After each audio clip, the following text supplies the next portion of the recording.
آپ کو بتا دوں کہ ہم نے کیا سٹیپس لیے. 26 فروری کو پہلا پاکستان میں کیس آیا کرونا کا, اور 13 مارچ کو جب 26 کیس تھے پاکستان نے لاک ڈاؤن کیا. تو وہ اس سے 13 سے لے کے آج تک کیا کیا ہم نے بڑے بڑے جدھر بھی لوگ جمع ہو سکتے تھے, cricket matches, parade, universities, colleges, یہ ہم نے سب بند کر دیا. ہم نے فیکٹریاں بند کر دی. ہم نے پورا لاک ڈاؤن پاکستان میں کر دیا, سوائے تھوڑی سی چیزیں کھولی رکھی. ہم نے یہ کیوں کیا؟ ہمیں یہ پتہ ہے کہ اس وائرس کی میں بار بار آپ سے یہ بات کہتا رہتا ہوں, ہمیں اس وائرس کی 2-3 کوالٹیز آپ کو پتہ چلنا چاہیے. نمبر 1 کہ بڑی تیزی سے پھیلتی ہے. شاید کوئی وائرس اتنی تیزی سے نہیں پھیلتی جب لوگ مجمع جمع ہوں, لوگوں کے اندر بڑی تیز ٹریول کرتی ہے. تو اس کے لیے دنیا اس نتیجے پہ پہنچی, اور وہ جو لفظ استعمال کرتے ہیں سوشل ڈسٹنسنگ, کہ جب آپ لوگوں کو دور ایک فاصلے کر دیں گے تو وائرس کا پھیلنا کم ہو جائے گا. تو ساری دنیا نے لاک ڈاؤنز کیے, پاکستان نے بھی کیا. اور ہماری پھر لیکن جب ہم نے لاک ڈاؤن کیا, میرا سب سے پہلے دن سے خوف یہ تھا کہ ہمارے جو حالات ہیں وہ مختلف ہیں یورپ سے, چائنا سے, امریکہ سے. تو ہم نے جو لاک ڈاؤن کرنا ہے, ہمیں اس لاک ڈاؤن کا یہ خوف تھا کہ ہمارا ایک بہت بڑا طبقہ ہے یہاں جو دہاڑی دار ہیں, جو چھابڑی والے ہیں, جس کو کہتے ہیں انفارمل اکانومی, جو ہمارا جو مزدور ہے لیکن وہ رجسٹرڈ نہیں ہے, اس کی اکثریت ہے, 75 سے 80% وہ لوگ ہیں.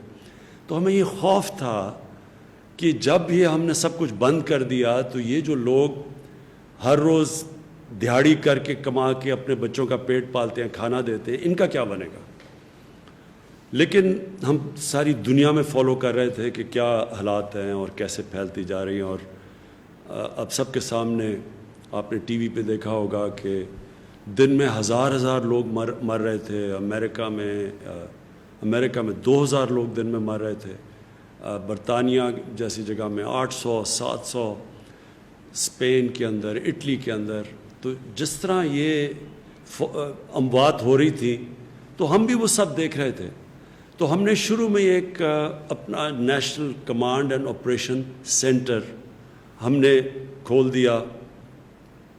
اسد عمر کو اس کا انچارج بنایا. ان کا کام کیا تھا؟ یہ ہر روز ملتے ہیں, ابھی بھی ملتے ہیں, سارے صوبوں کے ساتھ ان کی کوآرڈینیشن ہوتی ہے. ڈاکٹرز بیٹھے ہوتے ہیں صوبوں کے اندر بھی, ہمارے بھی یہاں ڈاکٹرز کی پینل ہے جس میں ڈاکٹر ظفر اور ڈاکٹر فیصل ہیں. یہ سارے ڈاکٹر سے کنسلٹ کرتے ہیں, پاکستان کا سارا ڈیٹا لیتے ہیں, اس کو اینالائز کرتے ہیں, اس کے مطابق ہم اپنے فیصلے کرتے تھے.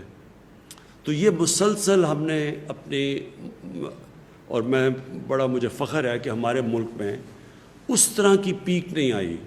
یعنی جو آپ نے دیکھی, جس طرح یورپ میں ہمارے سے امیر ملک تھے, لیکن آپ نے ان کے حالات دیکھے کہ ان کے ہاسپٹلز بھر گئے, ان کے ہاسپٹلز کوپ نہیں کر سکتے تھے, ان کے پاس انٹینسیو کیئر میں ان کے جو ڈاکٹرز تھے, ہیلتھ ورکرز تھے, جس طرح کو ان کے اوپر پریشر پڑا. اللہ کا کرم ہے کہ پاکستان کے اوپر ویسا پریشر نہیں پڑا, اور اس کا ہم خاص اللہ کا شکر ادا کرتے ہیں. ہم سب کو کرنا چاہیے. لیکن ہم یہ بھی سوچتے رہے کہ کون سا ایسا وقت ہے کہ ہم اب اپنی اکانومی کو کھولنا شروع کریں, اس لاک ڈاؤن کو کم کرنا شروع کریں. تو ہم نے آج فیصلے کیے ہیں کئی, اور وہ میں اس کی تفصیل اسد عمر بھی آپ کو بتائیں گے جو ہم نے فیصلے کیے ہیں. اور جو انڈسٹری کے جو ہم نے انڈسٹری میں کھول لیے ہیں شعبے, اس کے حماد اظہر آپ کو بعد میں بتائیں گے. ڈاکٹر فیصل آپ کو بتائیں گے کہ جو اوور آل دنیا میں پوزیشن ہے کرونا کی, دنیا میں کیا ہو رہا ہے, اور اس کے مقابلے میں پاکستان کیا کر رہا ہے, وہ آپ کو میڈیکل پوائنٹ آف ویو سے دیں گے. تو یہ کنسلٹیشنز ہماری چلتی تھی ہر روز. یہ جو ہم نے فیصلہ کیا, یہ سارے صوبوں کے ساتھ ایک چیز ڈسکس ہوئی, اور ہم نے سب کے ساتھ مل کے یہ فیصلہ کیا کہ کہ اب ہم یہ کئی چیزیں جس کی تفصیل ابھی آپ کو بتائیں گے کہ ہم اپنے آسانیاں پیدا کرنی ہیں. کنسٹرکشن ہم نے پہلے کھول دیا تھا، لیکن کنسٹرکشن کی جو باقی کنیکٹڈ ہیں کنسٹرکشن کے ساتھ اور انڈسٹریز، ان کو آج ہم نے فیصلہ کیا سارے صوبوں کے ساتھ مل کے ان کو کھولنے کا. ان کی بھی تفصیل آپ کو حماد اظہر بتائیں گے. یہ میں پھر سے کہہ دوں کہ یہ کیوں ہم یہ سٹیپ لے رہے ہیں. حالانکہ پاکستان میں جو کرو ہے وہ آہستہ آہستہ اوپر جا رہی ہے، یعنی جو ہمارے جو اموات ہیں، جو ہماری فوتگیاں ہیں وہ بڑھ رہی ہیں، لیکن آہستہ بڑھ رہی ہیں. یہ تو ہمیں پتہ تھا بڑھنی ہے.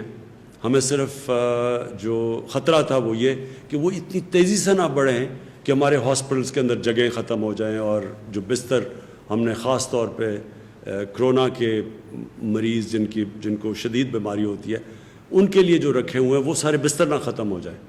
پہلے ہماری ہیلتھ فیسلٹیز یورپ کے مقابلے میں اتنی نہیں تھیں، تو اس لیے یہ سارا وقت ہمارا خدشہ تھا.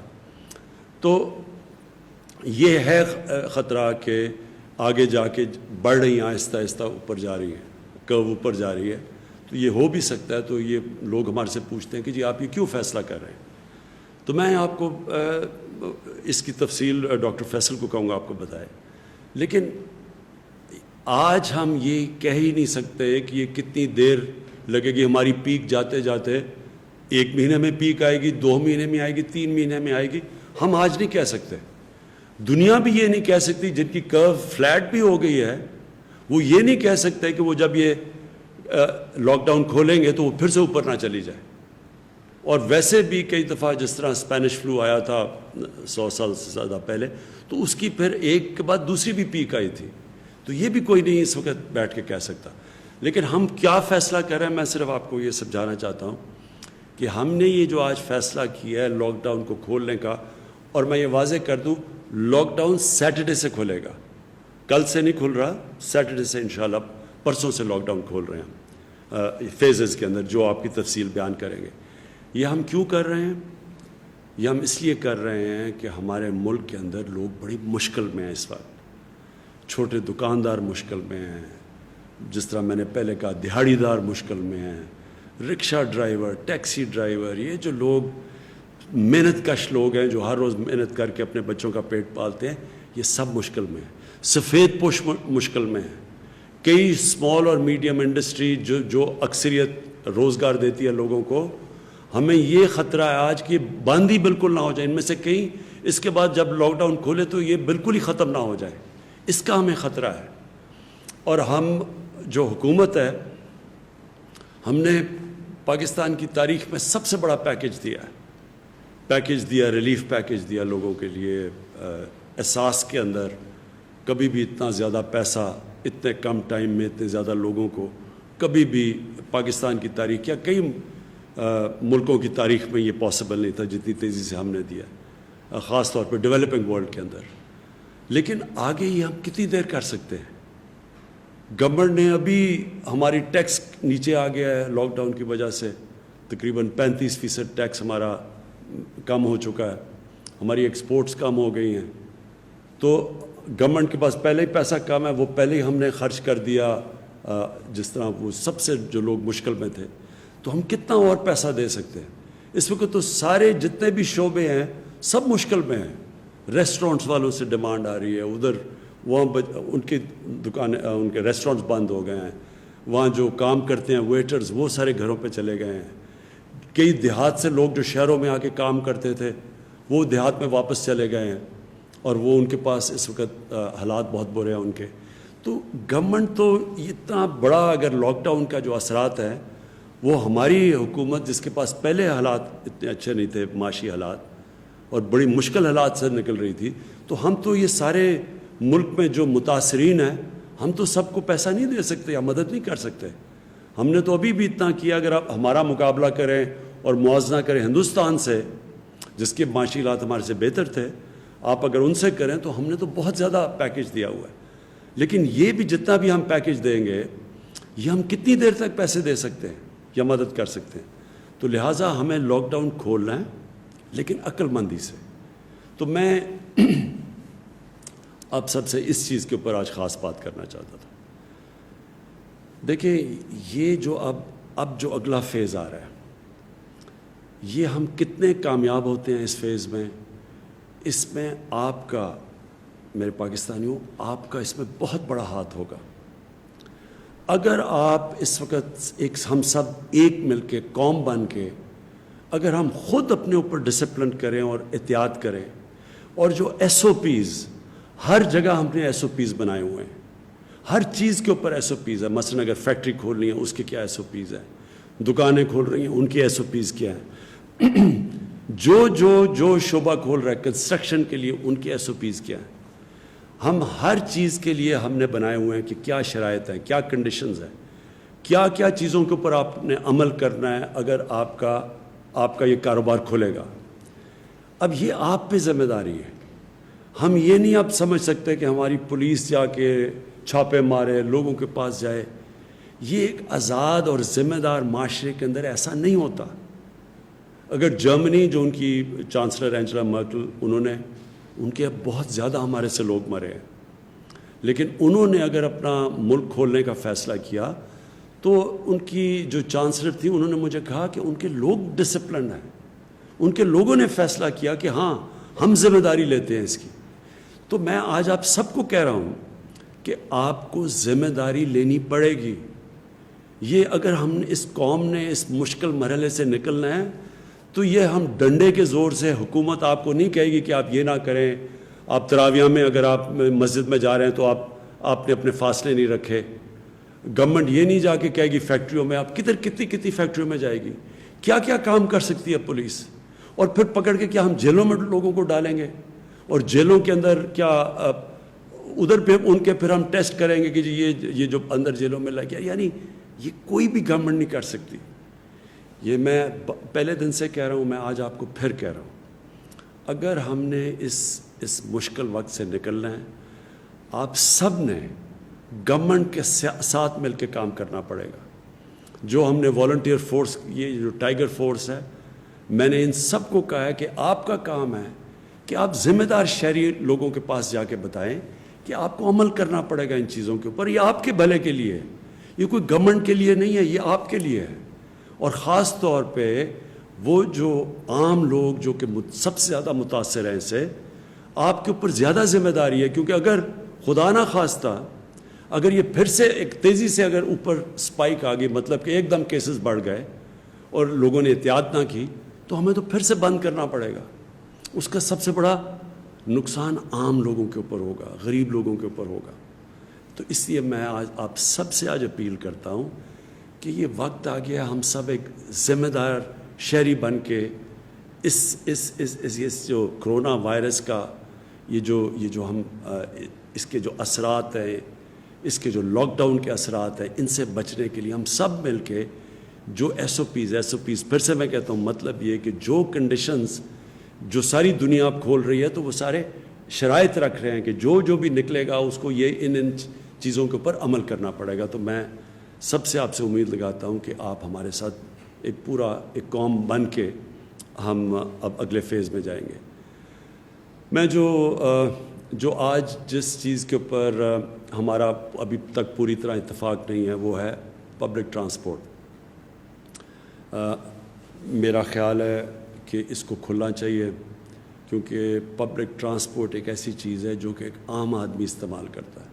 پیسے والے لوگ تو ابھی بھی اپنی گاڑیوں میں چل رہے ہیں، اور مجھے پتہ ہے کہ جو غریب لوگ مشکل میں ہیں وہ اگر ان کو کہیں جانا ہے، اور زیادہ تر وہ تو روزگار کے لیے جاتے ہیں، تو وہ پھر بڑا پیسہ خرچ کر رہے ہیں، وہ لوگ جمع کر کے پیسہ ان کے اوپر اور بوجھ پڑ رہا ہے۔ تو میں یہ سمجھتا ہوں کہ پبلک ٹرانسپورٹ ہمیں اس لیے کھولنی چاہیے کہ یہ ایک عام آدمی کو فائدہ کرے گی، ایک غریب آدمی کو فائدہ کرے گی جو کہ کوئی روزگار ڈھونڈنے کے لیے جا رہا ہو، کیونکہ آج کل کوئی سیر اور تفریح کے لیے تو لوگ نہیں جا رہے، لوگ مجبوریوں میں جاتے ہیں۔ تو ان کے لیے میرا خیال تھا کہ ایس او پیز کے ساتھ پبلک ٹرانسپورٹ کھولیں۔ سپریم کورٹ کے بھی ان کی بھی یہی رائے تھی کہ پبلک ٹرانسپورٹ کو کھولنا چاہیے، ریلوے کو خاص طور پہ، کیونکہ ریلوے خاص طور پہ ایک عام آدمی کا سفر کرنے کا ذریعہ ہوتا ہے۔ لیکن کیونکہ ابھی صوبوں کو خدشات ہیں اور ہم کوئی فیصلے نہیں کرنا چاہتے جب تک سارے صوبے خود آن بورڈ نہ آئیں، ہم نے سارے صوبوں کو کہا کہ وہ خود ایس او پیز ڈیولپ کریں، اور دنیا کو دیکھیں کہ دنیا کے اندر اب جہاں بہت برے حالات ہیں، ہمارے سے جس طرح میں نے کہا جدھر 30 ہزار لوگ مر چکے ہیں، ادھر بھی پبلک ٹرانسپورٹ چل رہی ہے، لیکن وہ ایس او پیز کے ساتھ چل رہی ہے. تو ہم اپنی یہ جو ہمارا NCOC ہے اس کے اندر میں نے ان کو اسد عمر کو کہا ہوا ہے کہ سارے صوبوں سے کنسلٹیشن رکھیں، ہر روز اس کے اوپر بات کریں اور کوشش کریں کہ ہم اپنے عام لوگوں کی زندگی آسان کریں پبلک ٹرانسپورٹ کو چلا کے، لیکن ایس او پیز کے ساتھ. دوسرا آخر میں جو مسئلہ وہ بھی بنا ہوا ہے، ہمارے جو باہر تقریباً 1.25 لاکھ پاکستانی اس وقت باہر پھنسے ہوئے ہیں. اور میں آپ کو بتا دوں کہ ہمیں مسئلہ کدھر آ رہا ہے، لیکن تفصیل میں کہوں گا معید یوسف وہ آپ کو تفصیل میں بتا دیں گے مسئلہ کدھر آ رہا ہے. وہ جب پاکستان آتے ہیں تو ان کو ہمیں ٹیسٹ کرنا پڑتا ہے، جب ہم ٹیسٹ کرتے ہیں اور وہاں پر کوارنٹین میں رکھنا پڑتا ہے. کوارنٹین میں ہمارے پاس فیسلٹیز نہیں ہیں اتنی زیادہ، کوارنٹین بھری ہوئی ہے وہاں، اور ادھر اور مشکلات ہیں، لوگ گھروں کو جانا چاہتے ہیں، وہ کوارنٹین میں بند ہوتے ہیں. اس کے اوپر ہم بھی کوشش کر رہے ہیں کہ صوبوں سے بات کریں کہ سیلف کوارنٹین کریں، یعنی جو زیادہ تر دنیا کے اندر سیلف کوارنٹین ہوتی ہے، جن کا پازیٹیو بھی ٹیسٹ آ جائے تو وہ بھی گھر میں جا کے اپنے گھر میں جا کے کوارنٹین کریں. اس کا ایک صوبوں کی طرف سے ایک خدشہ یہ ہے کہ اگر گھر میں زیادہ لوگ ہیں اور وہ ہم ان کو گھر بھیج دیتے ہیں اور وہ باقی لوگوں کو بھی انفیکٹ کر دیں گے، تو اور وہاں اگر ان کے بوڑھے ماں باپ ہیں یا ان کے اور بھی بوڑھے لوگ ہیں یا بیمار لوگ ہیں تو ان کی جانوں خطروں میں آ جائے گی. تو اس کے لیے میں صرف یہ کہنا چاہتا ہوں کہ ہمیں اس وقت اپنے سب لوگوں کو آگاہ کر رہے ہیں کہ اگر ہم نے باہر سے پاکستانی لے کے آنے ہیں تو ہمیں سیلف کوارنٹین پہ جانا پڑے گا، کیونکہ یہاں کوارنٹین کی فیسلٹیز کبھی بھی ہمارے پاس اتنی نہیں ہوں گی کہ اتنے زیادہ لوگوں کو ہم لے کے آئیں اور پھر کوارنٹین کریں. تو بہتر تو یہ ہو کہ وہ سیلف کوارنٹین کریں، خود گھروں میں جائیں، اور پھر ان کو ہم ذمہ دار ٹھہرائیں کہ اگر آپ اپنے گھروں میں جا کے اور آپ کو پتہ ہے آپ کا پازیٹیو ہو گیا ہے کرونا کا ٹیسٹ، اور آپ پھر ان لوگوں کے پاس جاتے ہیں جو کہ بیمار ہیں یا بزرگ ہیں، تو آپ کی یہ پھر ذمہ داری ہوگی اگر ان کی جان خطرے میں چلی جائے. اور میں سمجھتا ہوں کہ ہماری ملک کی ایک بہت بڑی چیز ہمارا فیملی سسٹم ہے. ہم سب فیملی سسٹم میں مطلب ساری فیملی ذمہ داری لیتی ہے. تو ہمارا تو جو اصل تباہی مچی ہے مغرب کے اندر وہ ان کے اولڈ پیپلز ہوم میں مچی ہے. وہ اپنے بوڑھوں کو گھروں میں ٹھہرا دیتے ہیں جا کے، وہ ایک ان کے ہومز ہوتے ہیں جدھر ٹھہرا دیتے ہیں. تو ادھر جب کرونا جاتی تھی تو بڑی تیزی سے پھر بہت زیادہ فوتگیاں ادھر ہوئی ہیں. تو ہمارا کیونکہ فیملی سسٹم ہے ایک قسم کا، یہ ہمارے لیے ایک طاقت بھی ہے ہماری، کیونکہ ہم ذمہ داری لیتے ہیں اپنے بزرگوں کی.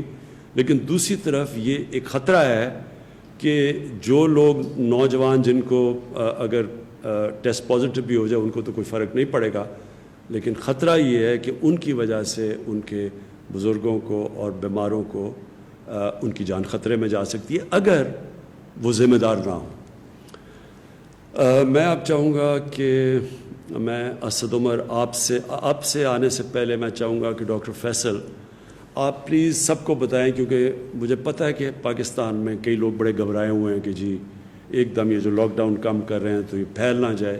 تو آپ نے سارا دنیا کا جو تجربہ آپ کے پاس ہے اور آپ جو فالو کر رہے ہیں دنیا کی ٹرینڈز، تو پلیز آپ ذرا لوگوں کو آگاہ کریں اس چیز سے. شکریہ. میں کوشش کروں گا کہ تھوڑا سا پہلے عالمی سطح کا ایک پکچر بتائی جائے.